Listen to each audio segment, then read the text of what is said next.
Être freelance, c'est pas que de la paperasse en plus et un statut pour les impôts, c'est surtout un mode de vie différent auquel tout le monde n'est pas forcément préparé au moment de se lancer. Donc c'est pour ça que dans cette vidéo, on va se faire un petit test avec différents sujets qu'on va évoquer ensemble pour savoir du coup si c'est quelque chose qui est fait pour toi ou non. Et donc c'est parti, on va voir ça ensemble tout de suite. Alors pour cette vidéo, j'ai distingué 4 thématiques principales, donc qui sont surtout basées sur le caractère, la mentalité, etc.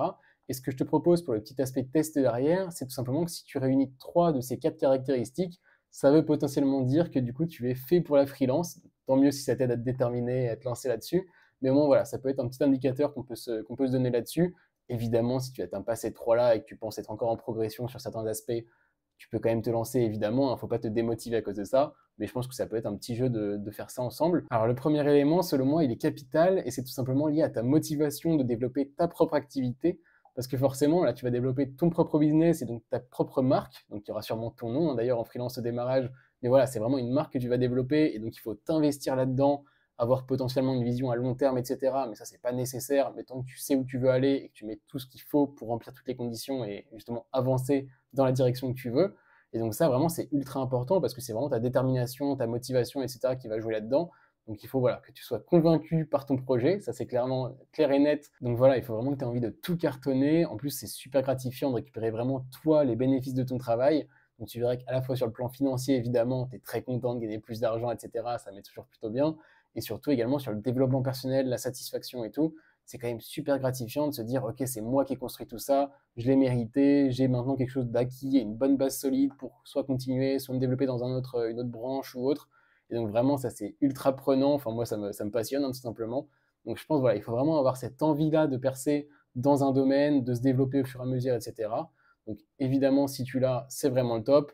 Et si tu l'as pas, il faut te poser la question de est-ce que vraiment j'ai envie de faire ça, de me créer des contraintes potentielles alors que je pourrais être bien autre part, etc. Donc à toi de voir là-dessus, mais pour moi, voilà, ça reste un plaisir de se lancer et d'entreprendre. Donc il faut que ça le soit aussi pour toi et que tu aies la motivation derrière. Et on va pouvoir passer au deuxième élément qui du coup est un peu dans le même ordre du côté psychologique, etc. Parce que comme tu le sais, en freelance, forcément, tu vas avoir un peu plus de stress qu'en CDI. Donc évidemment, tu vas devoir rechercher des missions de temps en temps, tu vas devoir faire attention aux deadlines, faire attention à ta trésorerie, etc. Donc tout ça, c'est des choses qui peuvent t'occuper un peu l'esprit. Et donc voilà, il faut faire attention à ça. Et donc justement, ça va être une question de résistance à ce stress, ce doute. Est-ce que tu es fait voilà, pour ça ou est-ce que tu paniques directement d'entrée de jeu dès qu'il y a le moins de soucis? Donc ça, c'est quelque chose qui s'entraîne, hein, bien sûr. Tu peux t'entraîner à la gestion du risque, apprendre un peu plus avec légèreté certains sujets, etc. Donc il n'y a pas de, voilà, y a pas de mal à être un peu en panique ou autre sur ce genre de choses, mais il faut un peu s'entraîner là-dessus parce qu'en freelance, tu auras forcément des périodes, on va dire, de flottement. Donc soit tu vas pas retrouver une mission tout de suite, soit tu peux avoir des petits doutes, des choses où tu te remets en question parce que tu te dis mince, en fait, j'ai pas les bonnes compétences, en fait, je suis sur un marché qui n'a pas de demande, etc. Voilà, ça peut être un peu délicat psychologiquement sur ces choses-là. Donc, il faut que tu sois, entre guillemets, préparé à ça. Et il faut que tu ne sois pas trop sujet à la panique, du coup, parce que typiquement, si ça altère la motivation dont on vient de parler, c'est quand même un peu dommage.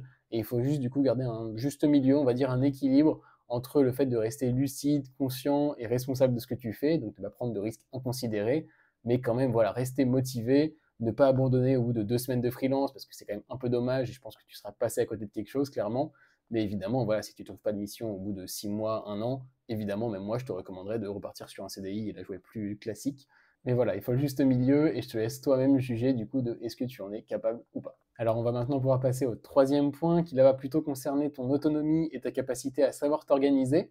Donc par là, j'entends évidemment la gestion de projet, la capacité à gérer les priorités, cumuler plusieurs projets en même temps, etc. Évidemment, gestion des deadlines, hein, super important de respecter un peu le temps qu'on te donne, etc. Donc tout ça, alors ça paraît bête, hein, mais c'est vraiment pas donné à tout le monde, donc il faut faire attention à ces sujets-là. Surtout qu'en freelance, tu peux cumuler plusieurs missions, plusieurs clients.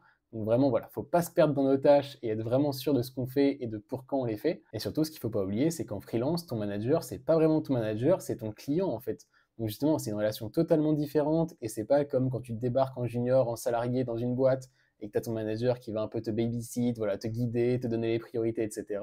Donc c'est d'ailleurs ce que les sociétés de conseil aiment bien vendre, hein, c'est tout l'accompagnement autour, le fait qu'on développe tes compétences, etc. en démarrage.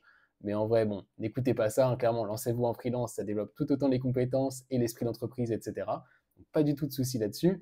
Mais voilà, pour revenir à la freelance, il faut quand même être très discipliné, on va dire. Il faut avoir cette motivation et l'esprit clair qui te dit, ok, voilà, je sais ce que je dois faire dans la journée, je sais ce que je dois faire dans la semaine, dans le mois, etc. potentiellement. Donc il faut vraiment s'organiser à l'avance. Et en vrai, tout se passe bien, hein, quand tu as tout ça, vraiment, il n'y a aucun souci. Mais voilà, il ne faut pas être le mec le plus bordélique du monde. Si on résume ça comme ça, il faut voilà, quand même se concentrer et faire ce qui est nécessaire. Et enfin, le dernier sujet que je voulais évoquer, c'est tout simplement les compétences. Donc là, voilà, évidemment, c'est le mot-clé par excellence, hein, sur LinkedIn, etc. On l'entend partout. Mais en fait, moi, ce que je voulais donner comme avis, c'est tout simplement que si on parle de compétences techniques, pour moi, il n'y a vraiment aucune différence entre un salarié et un freelance. Donc ça ne doit pas du tout être un critère de sélection et ça ne doit pas du tout être une condition pour toi pour te demander est-ce que j'ai les compétences ou pas. Parce que pour moi, sur le côté technique, évidemment, j'imagine que tu ne pars pas de zéro dans un domaine, que tu sois dev, data ou quoi que ce soit. J'imagine que tu te poses la question de devenir freelance parce que tu maîtrises quelque chose quand même. Et du coup, pour moi, il n'y a pas besoin d'être l'expert absolu dans un domaine pour te lancer en freelance. Et donc voilà, pour moi, tant que tu maîtrises ton sujet, tu n'as vraiment pas de souci à te faire là-dessus. Pour moi, les compétences qui vont être vraiment utiles en freelance, ça va plutôt être des soft skills, donc qui vont être typiquement la communication, le marketing, la vente, etc.